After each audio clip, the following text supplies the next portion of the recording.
knowledge adventure. Have fun. Get smart.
Yes, you were not expecting to hear Rocky 4, 5, 6, 7's voice, but for the first time you will, on the 2-year anniversary of me getting my old knowledge adventure games to work again. I start off with telling the tale of how I was even able to play these games. My story of the knowledge adventure games starts off in the summer of 1995. It was about June. If you're wondering how I can remember months, I don't remember the months. This is just from what my uncle has told me. I do remember the event of which I'm about to tell you. He had just come home from Kmart with this brand new thing, which I had never seen before, and I thought it was amazing. It was a computer which was fairly new at the time. As you see on the screen, it was exactly like that model of what he bought. I remember watching him set it up, and I just thought it was amazing because I'd never seen one of these things before. I was also curious as to what it could do. My grandfather then called me to come downstairs because Shining Time Station was on the TV. And I loved that show at the time, so seeing how I was 3, I was easily distracted and I ran downstairs to go watch Shining Time Station. A couple of hours later, I was walking back upstairs to grab a toy from my room or something like that, when my uncle called me and he had a monitor, which also pictured on the screen, and he had this thing playing. It was a shark swimming towards the screen, and I thought it was cool because it was playing a movie. It was moving towards the screen, and you saw it open its mouth like it was going to attack something. It then missed the thing and swam towards these things that looked like monkey bars with people inside it. It couldn't get them either, so it swam away. I thought it was just amazing what my uncle could do with this new thing called a computer. However, I would not get the chance to play it this time around, for instead I was probably too young and this was something my uncle really needed for college. At least would I know, though, that these games would come back, that this game would come back into my life 2 years later. 2 months after he had purchased this computer thingy, he went back to college, and I didn't think I'd ever see it again, so naturally I forgot about it, seeing how I was 3 at the time. Then, my story picks up again, believe it or not, in the summer of 1997. I remember my uncle brought back this computer, and I thought it was cool because we finally had our own computer, but it didn't work. We didn't know how to operate it, and well, my mom wasn't going to bust it. So, we waited. I went into kindergarten for the second time because I'd gotten held back. And then, in about December, I was coming home for a Christmas break. Probably it was December 23rd or December 22nd. When my uncle had said earlier, before I left for school, that he would have a surprise when I would come home. So I was wondering all day what the hell would this surprise be, and I was really excited about it. In fact, I almost went home with my grandparents earlier that day after our Christmas party in kindergarten to see what the surprise was, but I thought, no, I'll tough it out and wait all day. When I got home, to my surprise, it was his computer. He had it up and running. It was running this thing called Windows 95, which at the time I didn't know he had upgraded to. And guess what game he put on? Undersea Adventure was the first computer game, or video game in that matter, that I had ever played. I had just thought this thing was amazing. It started off with the shark thing again, and then you had all these activities you could do, like Who Am I, and that sort of stuff. Well, I wanted to try a different game. I tried 3D Dinosaur Adventure, and for some reason, in the order I played the first 3 games always sticks with me. So I popped in the disc, or I had my uncle pop in the disc into the Packard Bell then, And the opening movie creeped the hell out of me. Don't ask me why, it just scared me. So, I kind of tended to skip the opening movie after that. But the games in that game were pretty cool, which kept making me go back to play them because I wanted to play them. After 3D Dinosaur Adventure, I tried 3D Body Adventure, and now that was another amazing game. Those three games are my favorite knowledge adventure games. I don't know if it's because of the reason I first played them in or what, they've just always stayed there.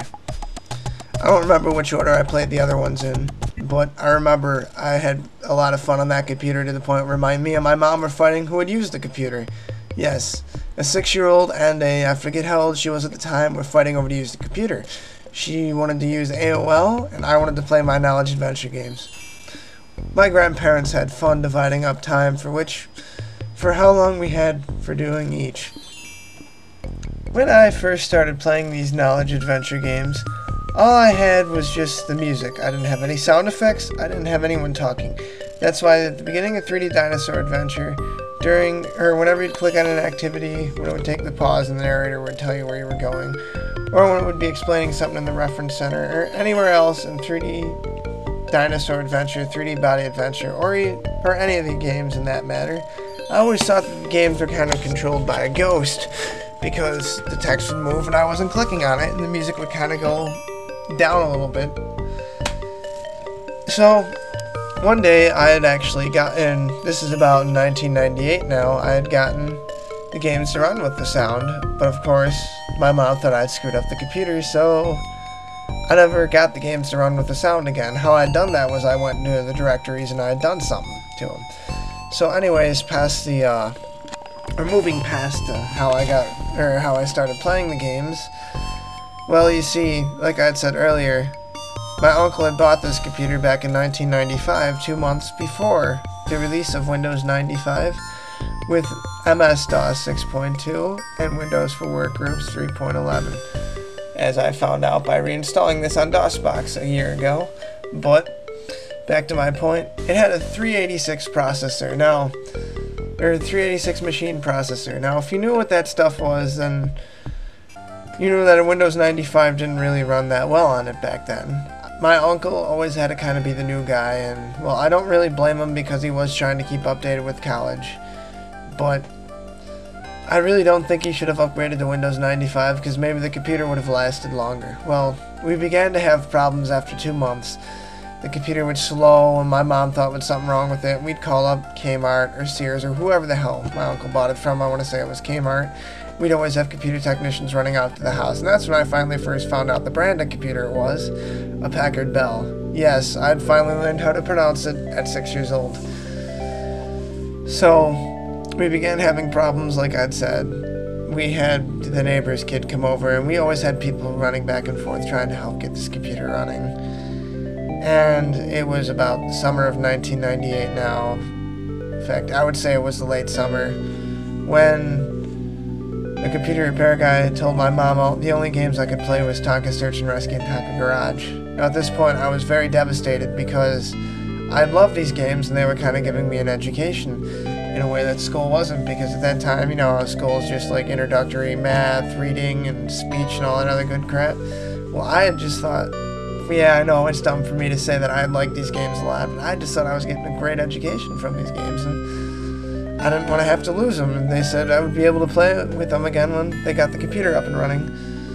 So I played Tonka Search and Rescue and Tonka Garage for a couple of months, or a couple of weeks. I don't remember how long it was. You know, childhood memories kind of get distorted. But anyways, to my point, like I had said earlier also, that I was afraid of the 3D Dinosaur Adventure opening movie. Always freaked the hell out of me. Well, let's say I got over my fear. It was about Thanksgiving of 1998, and my uncle had came home again, because he comes home at Thanksgiving, Christmas, in the summertime, back then. And he knew all the problems we were going with, and so my mom decided to get a new computer. And this time she had bought that new computer from Sears, I believe. My memory's kind of fogged on it, but it was a Packard Bell with Windows 98 on it. Now, at first, I was bummed because I thought the other computer was gone. I didn't think I'd be able to play any of my games anymore because when I came home from school that day and I started looking at the Windows 98, none of the games were in the directories where they were at. Like 3D Dinosaur Adventure was in the Packard Bell directory and, you know, basically stuff like that. But then my uncle took me to my room and he showed me the computer that was in that room with Windows 95 on it. And I was amazed. And he said, "That's your first computer. Take care of it." And I was all excited because my mom had her computer for stupid AOL, which I thought was stupid at the time. And I had my computer for my Knowledge Adventure games, my Tonka, and my Jumpstart games. But I noticed something was a little bit different about it. It didn't start up in a Windows 95 fashion. It kind of started up in an alternative way, and I thought that maybe this was a different version of Windows 95. I didn't know it was Windows for Workgroups 3.11 at the time, because I was now 7 years old, but I didn't care. I had a computer and it worked better without Windows 95 on it. And this was when I first got the games to work with entire sound. I had got, you know, like the sound effects like the dinosaurs growling in 3D Dinosaur Adventure, the arms moving, the heart pumping, and the talking and all in 3D Body Adventure, and basically stuff like that throughout the games. So 3D Dinosaur Adventure, the opening movie, for some reason I was able to conquer it, but the Brain Synapse movie scared me in 3D Body Adventure. So I had this computer now, and it's Windows 3.11 format, which it booted on its own, and I didn't even need to type in Win, which I didn't even know that stuff back at the time, because my uncle had set it up automatically somehow. I had this computer for about a good 2 months, and I enjoyed the hell out of it. And then one day, a problem arose. I was playing a Sports Illustrated game, and the computer kind of had a checkered board screen. I tried starting back up the computer, no use. Me and my grandfather tried working on it for many hours, and still, yeah. So we called up my Uncle Rich, and he said it had crashed, and that I would need to probably get a new computer. I was devastated. I didn't think I'd ever play those games again at that point. And then the next day, I don't know how my mom did it, but she was able to get, because apparently warranty or some crazy something, shit like that, I don't remember. My mom got another Windows 98 first edition. Now this was 1999, may I add to that? And to keep up with our timeline. So I'd had her old Windows 98, and she got the new Windows 98, and so everything was content again, except I had missed my old computer and I'd planned someday to get it running again. The only thing I'd had left of it was what you see on the screen now, is a CD collection box and the keyboard from it. I'm sorry I didn't post a picture of the keyboard. I didn't know where it was when I was shooting this for YouTube. I do still, however, have the microphone for the computer and the mouse pad, which you see on the screen currently, and probably a lot more I will be posting later. But anyways, I had this Packard Bell Windows 98 that my mom had given me for a good year, and then something happened. But that will be named, or that will be told in part 2.